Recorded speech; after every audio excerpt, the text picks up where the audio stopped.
Dia 31 de dezembro de 2023, voltando para casa, agradecendo muito a Deus por aquele dia de trabalho maravilhoso, agradecendo pelo ano que eu tive, pelas conquistas, pela evolução pessoal, agradecendo muito a Deus por ter reatado o casamento com a minha esposa maravilhosa, agradecendo por aquele céu noturno lindo, maravilhoso, voltando para casa com a minha bike urbana dos sonhos, a Riverside 500 da Between, toda envenenada, linda, maravilhosa.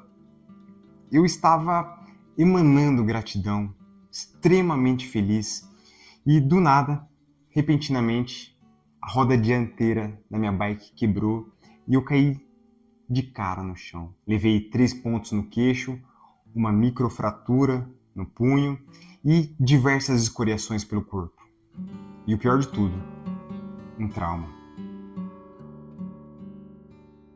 Oi, eu sou o Ruge, ciclista urbano profissional. Seja muito bem-vindo ao quadro Território Biker, espaço destinado a prosas filosóficas e essencialistas voltadas a esse mundo maravilhoso do ciclismo. E hoje, infelizmente, trago um tema mais pesado, cuja intenção principal é alertar. Após este acidente, eu fiquei com aquele sentimento clássico de pensar: por que isso aconteceu comigo? Eu sempre fui tão cuidadoso com minhas bikes, assim como nos vídeos aqui, eu sempre procuro falar muito sobre essa questão dos cuidados que você deve ter com a sua bike. Sempre busquei manter as revisões periódicas em dias, preventivas, etc. E ainda assim, esse acidente inesperado aconteceu. E foi muito doido o sentimento de pensar que eu estava apenas cumprindo um roteiro previamente escrito, como se eu estivesse apenas cumprindo uma profecia, apenas seguindo aquela história que já havia sido determinada, pois tudo pareceu um déjà vu. Toda a cena. Eu me olhando em primeira pessoa, vendo meus braços cheios de sangue, estar carregando a bicicleta com as mãos machucadas, um homem que apareceu e me ajudou a carregar a bicicleta, que me pareceu estranhamente familiar, e é muito doido esse sentimento. Tudo pareceu que já havia sido vivido, em um sonho, mas vivido. E o mais maluco e lindo de tudo isso foi que o meu filho querido e amado, que estava passando o Réveillon na casa da sua avó materna, junto com a sua mãe, pareceu que ele havia pressentido que algo ruim havia acontecido comigo, pois, segundo os relatos da minha esposa, assim como da minha sogra, demonstrou que ele repentinamente ficou estranho, quieto, demonstrou uma certa inquietação, uma saudade repentina de mim, onde ele ficou insistindo para que minha esposa me ligasse, para que ele dissesse que estava com saudade e para saber se estava tudo bem comigo. O que obviamente causou uma preocupação na minha esposa, o que fez com que ela me ligasse.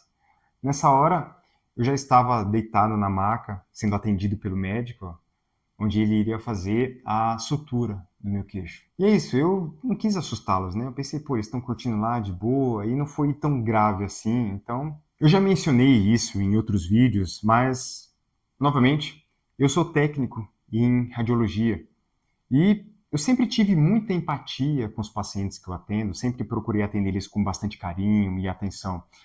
E dessa vez eu estava do outro lado, sentindo o que os pacientes politraumatizados que eu atendo sentem. Aquela ansiedade de querer saber logo se eu estava com alguma fratura, aquele medo de saber que eu teria que suturar o queixo, e etc. É o tipo de situação que não tem como saber como nos sentiremos. Não dá para dizer, nessa situação eu agiria assim. Não. Por seguir muitas páginas com conteúdo de ciclismo, infelizmente para mim, às vezes aparecem diversos vídeos de pessoas se acidentando de bike, caindo de cara no chão e outras coisas horríveis.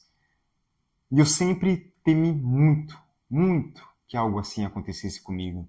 Afinal, quem não teme uma coisa dessas? E eu sempre tive essa dúvida, essa curiosidade de pensar se algo assim acontecesse comigo, se repentinamente a roda, o garfo ou o guidão da bicicleta se quebrasse, o que eu faria? Como eu agiria? Como seria a minha reação? E a verdade é que tudo é tão rápido que você só vai. Só vai. Mas vamos lá. O que aconteceu realmente? Eu estava lá, voltando para casa, tranquilo, após o trabalho, andando na Avenida Miguel Yunes, ali mais ou menos perto da Avenida das Nações Unidas, próximo de Interlagos, da Avenida Interlagos. E eu estava andando lentamente, pois eu estava com um leve problema no paralamas da roda dianteira, onde havia quebrado o parafuso que segura o paralama no garfo. Então, o paralamas ele estava descendo e encostando na roda. Então, o que eu fiz? Eu encontrei uma cordinha ali no chão e pensei, pô, perfeito, vou usar essa cordinha para segurar aqui o paralama por baixo. Eu passei a cordinha aqui no paralama, que eu pensei, eu fico segurando a cordinha aqui de boa, só para o paralama não ficar encostando na roda, fazendo com que gastasse um pouco o pneu, obviamente, mas a questão era mais de ficar estragando o paralama, de ficar raspando o tempo todo na roda. E devido a isso, eu estava andando muito devagar, chutando alto a 10 ou 15 quilômetros por hora no máximo. E eu estava ali, andando de boa, bem devagar, tranquilamente, admirando o céu, olhando aquele céu estrelado, bonito. E repentinamente, quando eu percebi, quando eu dei por mim, eu já estava indo de cara no chão, com a cara muito perto assim do chão. Só deu tempo de eu tentar cobrir ali um pouco o rosto e tal, e ainda assim não teve jeito. Bati o queixo com tudo no chão. Já levantei muito assustado, tentando entender o que estava acontecendo. Até achei que eu havia sido atropelado por um carro ou algo assim. Quando eu levantei, eu olhei para a avenida e vi que não havia nenhum carro, ninguém. Só eu. E não, eu não estava embriagado, não havia nenhum buraco na avenida, a bicicleta não escorregou, nada. Apenas um acaso do destino. Assim que eu levantei, uma das primeiras reações que eu tive foi ir pegar a bicicleta da rua, totalmente atordoado, como se eu estivesse muito bêbado. Mas eu não estava. Eu havia apenas saído do hospital onde eu trabalho e estava indo para casa. E eu percebi que estava saindo muito sangue do meu queixo. Era um pingo atrás do outro e gotas pesadas. Logo, eu já fiquei assustado, pensando, será que eu fraturei a mandíbula? Passei a língua nos dentes para ver se eu havia quebrado algum dente ou algo do tipo.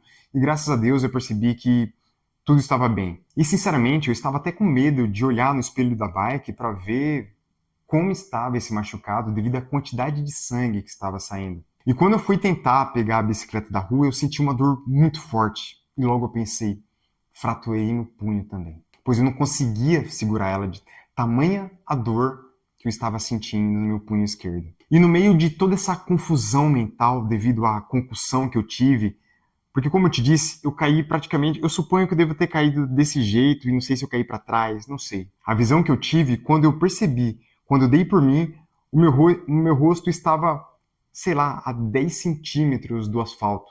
Quando eu percebi o que estava acontecendo, eu só reparei o asfalto chegando muito perto do meu rosto. Então eu fico imaginando como foi essa cena em terceira pessoa. Essa cena vista de fora, sabe? Porque eu tive diversos ralados no capacete, o óculos ralou também do lado, eu tive algumas escoriações aqui no rosto, ralei aqui, o queixo todo, o ombro, cotovelos, joelhos, mãos e etc. E no meio de toda essa confusão mental, tentando entender tudo aquilo que estava acontecendo, vendo aquele monte de sangue que não parava de escorrer, sentindo aquela dor muito grande no punho, no meio de tudo isso, fui tentar, obviamente, me virar, fui tentar levar a bicicleta só com a mão direita e empurrar ela. Foi quando eu percebi que a roda dianteira da bike estava totalmente destruída. Consegui até andar com a bicicleta por algumas centenas de metros, quando finalmente, por sorte, encontrei um casal onde um homem me ajudou a carregar a bicicleta. Obrigado, amigo. Eu não te conhecia, embora seu rosto me fosse familiar. Obrigado por ter me ajudado.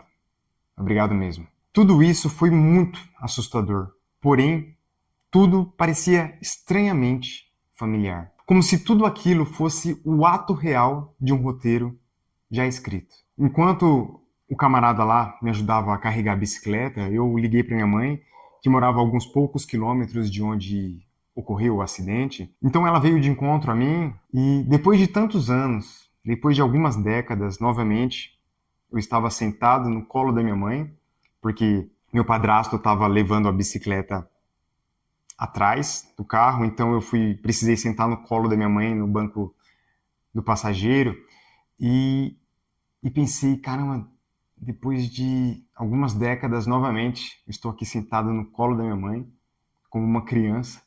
E foi isso. Então, fomos até o hospital, onde ela me levou lá para eu começar a ser cuidado. Eu fiz os exames de diagnóstico por imagem. Fiquei sabendo que eu realmente estava com uma microfratura no punho. Graças a Deus foi apenas uma microfratura, que durante cerca de 8 meses doeu bastante. Mas ainda assim eu procurei não me dar por vencido.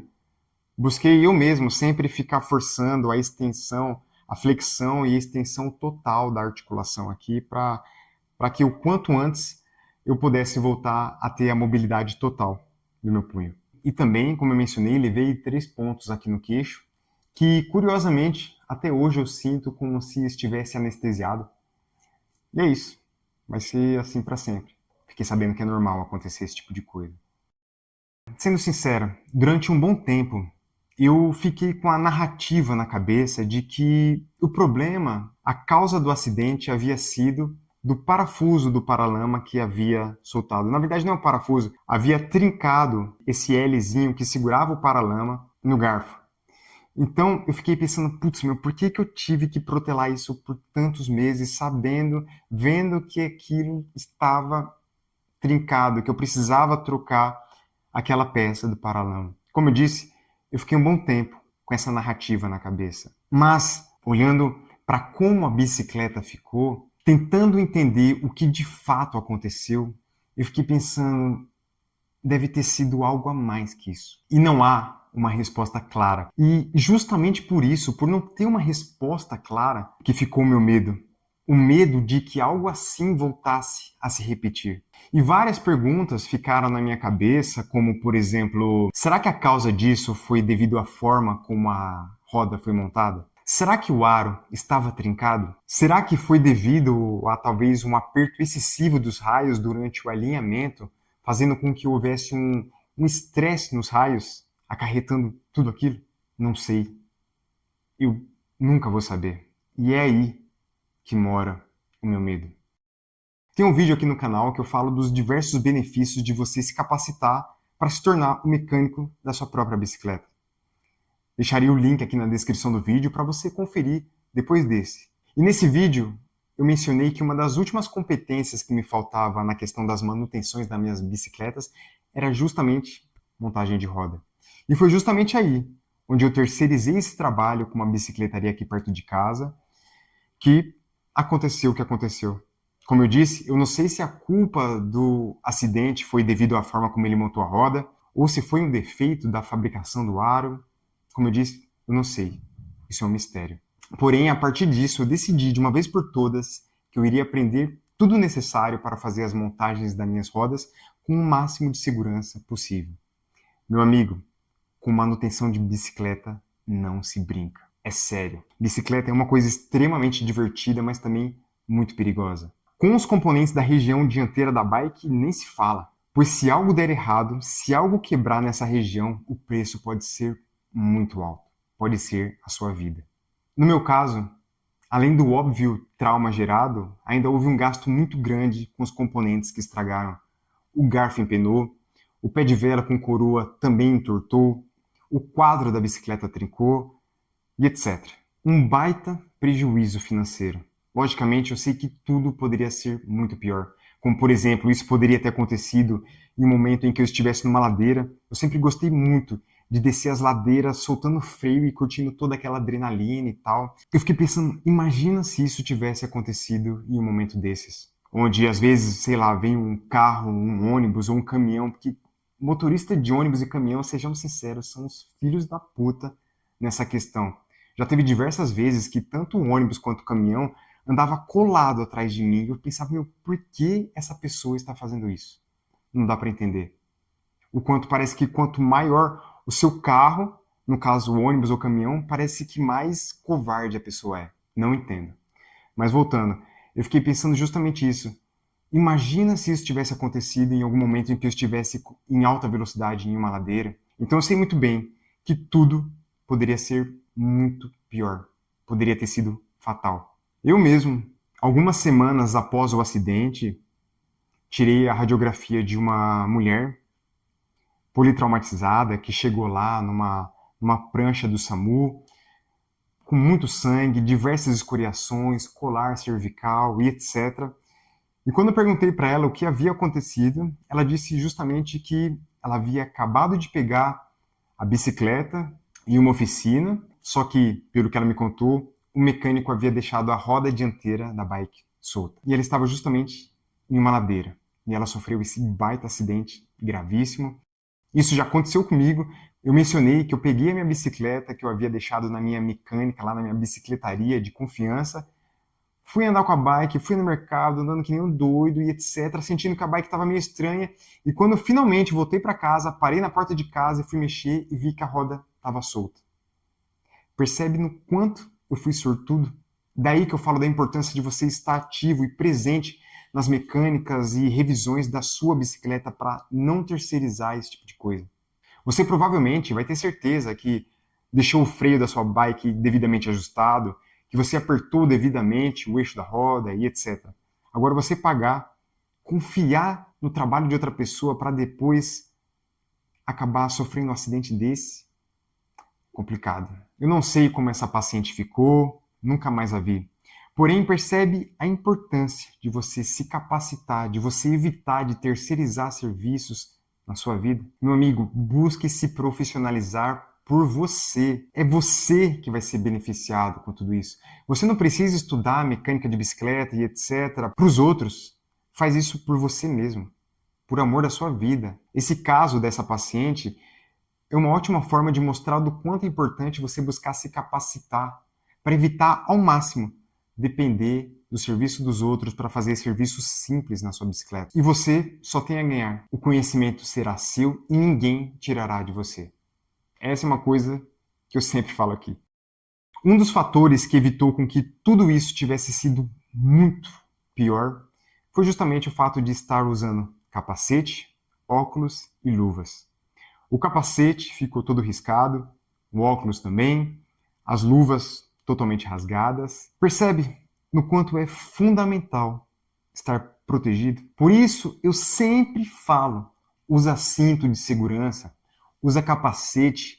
Mesmo se você for no mercadinho ali no final da sua rua, esteja protegido. A gente nunca sabe quando algo pode acontecer. Afinal, se soubéssemos que algo iria acontecer, a gente simplesmente não iria, não é verdade? Não é algo do tipo, pô, hoje eu sei que eu vou sofrer um acidente de carro, então vou ficar em casa. Não, amigo. Você pode estar no conforto do seu lar, lavando o chão da sua casa de boa e simplesmente escorregar, bater a cabeça e morrer. Essa é a verdade da vida. Temos que sempre ser precavidos, cautelosos, cautelosos. Pense bem naquela clássica frase: é melhor se prevenir do que remediar. Você provavelmente já deve ter ouvido essa frase. Provavelmente. Mas você já refletiu de verdade sobre ela? Pois eu fiquei, enquanto eu ficava tratando dos meus ferimentos. Principalmente por lembrar de um amigo muito querido, que eu já mencionei ele diversas vezes aqui no canal, que é um amigo que eu amo muito, que ele sempre andou muito assim, muito contando muito com a sorte, teve várias quedas de bicicleta, e depois de uma queda mais grave, em que ele deu uma raspada aqui com a cabeça no chão, que ele finalmente resolveu começar a usar capacete. Porém, a gente esquece. E pouco tempo depois, já voltou a andar sem capacete de novo. Pô, Marcelo, para de vacilar, meu! E por mais otimista que eu busque ser, e realmente eu procuro ver a vida com um viés mais positivo e etc., prefiro não contar com a sorte. Mesmo que eu for no mercadinho, na minha rua, eu coloco no mínimo o capacete e o óculos. No mínimo. Não adianta depois você chorar pelo sangue derramado. Não adianta depois você lamentar a morte de um ente querido que morreu devido a algum acidente que você causou por ter dirigido embriagado. Então, meu amigo, é melhor se prevenir sempre. Sempre. Eu ainda tenho guardado o aro e às vezes eu pego ele e fico olhando, tentando fazer uma análise criminal, tentando entender o que aconteceu. Como dá pra ver, foi um pedaço desse tamanho do aro que soltou. Mas é impossível dizer. Ao longo de 365 dias, eu andei de bike provavelmente só umas 5 vezes, mais ou menos. Mas eu pensava, ciclismo sempre foi uma coisa que eu amei. Então, eu preciso voltar a andar de bike. É uma coisa que eu amei durante toda a minha vida. Então, eu preciso voltar para esse mundo que eu sempre amei. Eu levei muitos meses para pegar o quadro da Riverside 500, limpar ele, tirar o sangue que estava ao longo de todo o guidão, quadro e etc., das bolsas de bikepacking. E só o fato de ter tido essa atitude de começar a limpar a bicicleta, tirar o sangue dela e ver ela limpinha, já fez eu voltar a sentir aquela sensação gostosa. Então por isso que eu fui cada vez mais me condicionando a voltar para esse mundo, a escrever roteiros para os vídeos aqui do YouTube, voltei a assistir coisas relacionadas a ciclismo justamente para voltar a sentir aquela coisa que eu sentia, que eu achava tão gostoso desse lifestyle do ciclismo. E eu ainda sinto esse certo receio, por exemplo, sempre que eu vejo algum ciclista, por exemplo, descendo uma ladeira com tudo, eu fico pensando, Deus, que nada aconteça com essa pessoa. Memento mori. Lembre que você irá morrer. Essa é uma frase que eu sempre procuro me lembrar, tanto que a tenho tatuado aqui no meu punho. Afinal, se eu tivesse morrido naquele dia, eu teria me orgulhado da pessoa que eu era até ali ou da forma que eu estava vivendo? E a resposta, tristemente, é não.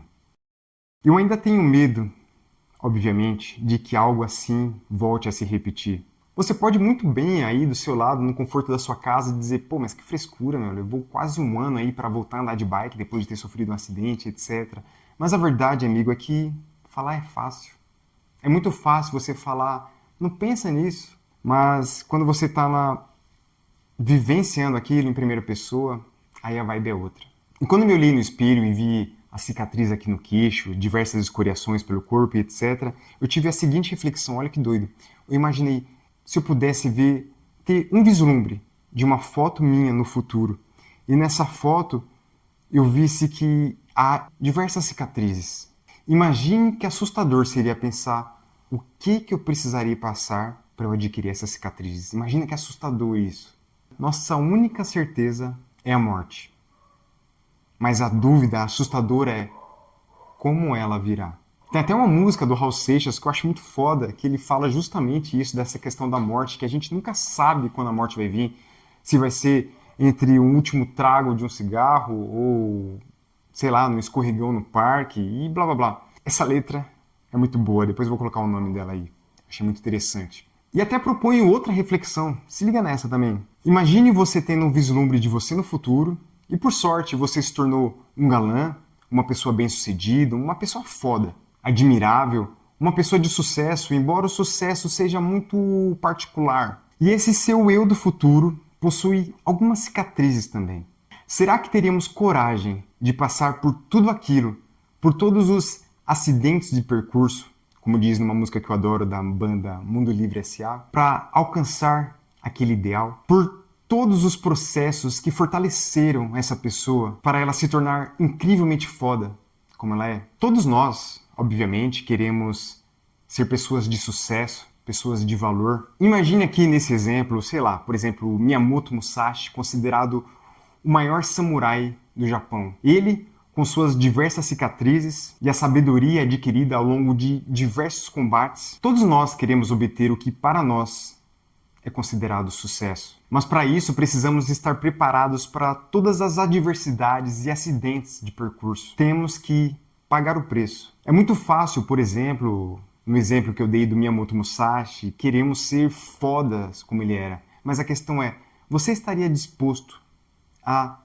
passar por todos os combates que ele passou, por todas as cicatrizes para alcançar aquele ideal? Com o meu acidente, eu pensei diversas coisas do tipo, o que Deus, o que o universo quis me ensinar com isso? Nós tendemos a sempre fazer isso, a buscar atribuir algum significado aos acontecimentos da nossa vida, embora talvez tudo possa ser também um imenso caos.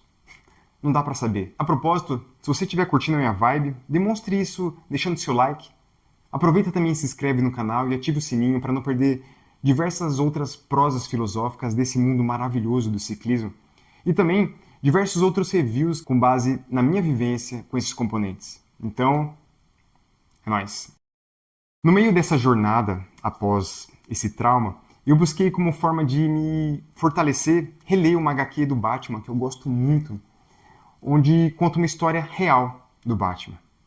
E digo real porque conta a história de um dos criadores do Batman, chamado Paul Dini, que é um dos responsáveis por aquela famosa série animada do Batman, que passou aqui na década de 90, que eu tenho certeza que marcou a infância de muitas pessoas por aí. E nessa HQ ele conta um acontecimento traumático que aconteceu com ele em uma noite, onde ele estava voltando para casa e foi abruptamente espancado por duas pessoas desconhecidas.